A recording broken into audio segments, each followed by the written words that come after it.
Последние новости из Туркменистана. Читайте нас в Телеграме и не забудьте подписаться. В распоряжение Turkmen News попал приговор туркменскому активисту Аламурату Корханову, осужденному в 2021 году на 4 года. Еще когда об этом человеке только стало известно, мы заявляли, что дело против него сфабриковано, а сейчас убеждаемся в этом еще раз. Корханова осудили за якобы драку, которая произошла аж за 7 лет до возбуждения уголовного дела, причем пострадавший даже не помнит деталей конфликта и давно простил своего обидчика. Еще одно преступление, которое якобы совершил активист – мошенничество. Это излюбленная статья Уголовного кодекса, используемая спецслужбами Туркменистана для расправы с неугодными людьми. К слову, именно Министерство национальной безопасности в лице замминистра Аразгильды Миредова и шило это дело белыми нитками. Как говорится в приговоре Каракумского Этрапского суда Марийского вилаята, в начале августа 2014 года Корханов в своем родном селе Эрес Каракумского Этрапа Марийского вилаята потребовал от своего знакомого Тагана Готурова возврата долга в размере 60 манатов. Тот заявил, что вернет деньги, когда получит 100 манатов за выпас скота. Это якобы рассердило Корханова. Он стал ругаться и несколько раз ударил должника.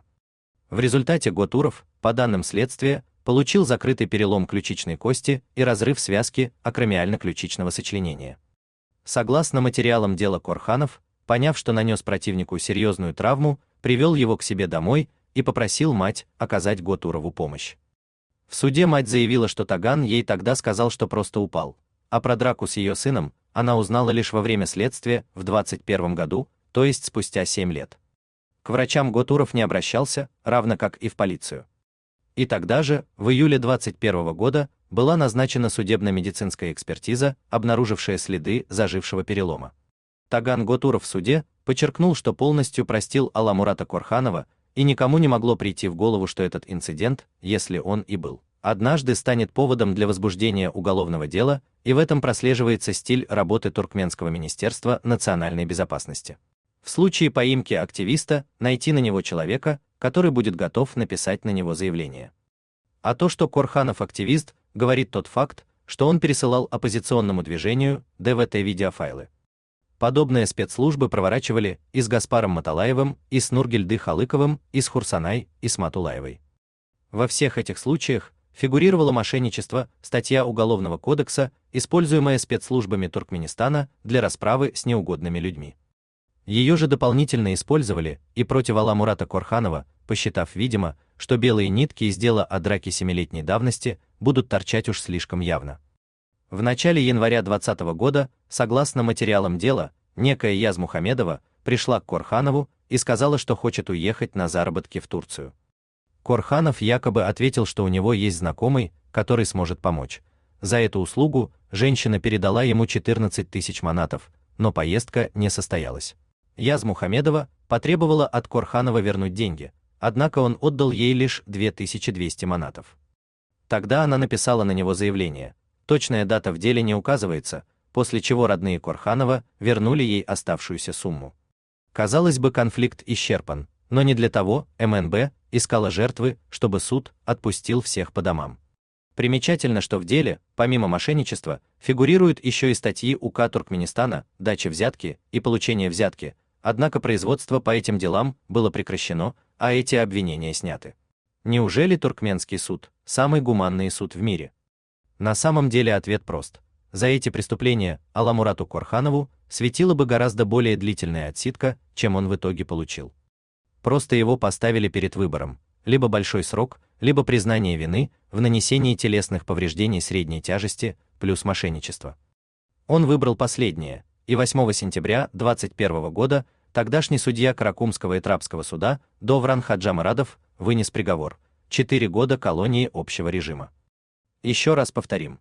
Это, казалось бы, заурядное уголовное дело шил никто иной, как само Министерство национальной безопасности Туркменистана и лично заместитель министра Оразгильды Миредов. Он же вел дела Нургильды Халыкова, Мурата Душемова, Хурсанай Исматулаевой и других активистов.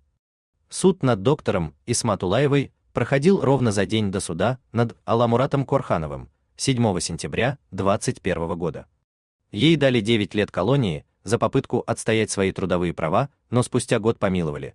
Видимо, сыграл свою роль тот факт, что она женщина, врач, отстаивавшая сугубо свои права, к тому же она не снимала видео и не пересылала фотографии. Все остальные упомянутые активисты сидят до сих пор, хотя другие заключенные с аналогичными статьями выходили на свободу при каждом помиловании. Однако в реальности Корханов и все другие вышеперечисленные люди являются именно политзаключенными, отбывающими сроки не за то, о чем говорится в их приговорах, а за активность в оппозиционных чатах, за неосторожные комментарии в интернете, общение с зарубежными СМИ и тому подобные проступки. В мае 23 года Корханов вместе с Халыковым, Душемовым и Муратом Овезовым смогли передать на волю письмо, адресованное представительству ООН в Туркменистане. Заключенные просили о личной встрече с сотрудниками ООН. В письме говорилось, цитата, «С применением психологического и физического давления против нас сфальсифицировали уголовные дела. На данный момент мы отбываем незаконное заключение в пенитенциарном учреждении. На этом правовой беспредел в отношении нас не заканчивается, наши права продолжают ущемлять. Нас незаконно не только лишили свободы, но также отказывают в положенных нам законом свиданиях и телефонных звонках родным». Конец цитаты. Постоянный координатор ООН в Туркменистане Дмитрий Шлопаченко фактически отказался реагировать на это обращение. Он сообщил Turkmen News, что обсуждает этот вопрос со своим руководством, а для СМИ у него нет никаких комментариев. С тех пор о подвижках в рассмотрении обращения не сообщалось.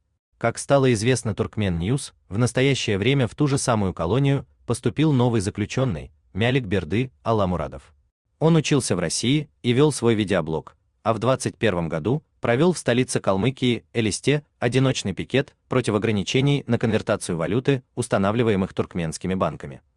В 2023 году он подвергся преследованиям и скрывался на даче родителей своего друга в Подмосковье. Оттуда его фактически выкрали и отправили на родину, где сразу приговорили к лишению свободы, якобы за драку с бездомным, с которым он вместе находился в ИВС. Как видно, спецслужбы не только не освобождают прежних политзаключенных, но и продолжают шить новые уголовные дела. Хотите сообщить важную новость? Пишите нам в секретном чате Телеграма, мы никогда не раскрываем свои источники и гарантируем полную анонимность.